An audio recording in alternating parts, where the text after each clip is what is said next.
Hello guys, welcome back to the channel, and as per usual I'll get to it. So the next few pages I was actually able to capture a lot better that compared to this morning.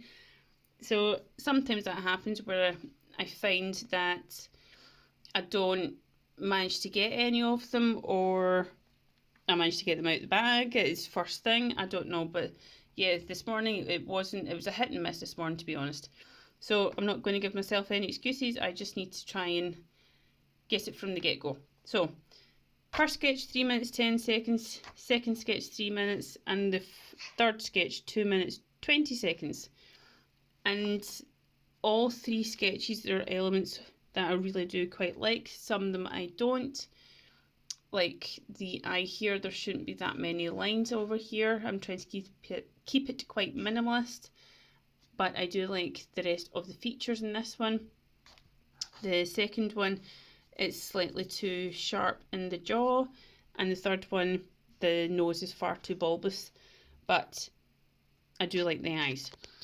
So yeah, I'm starting to get more expressive, trying to capture the emotions in the eyes and the features, and I'm really enjoying being able to do that.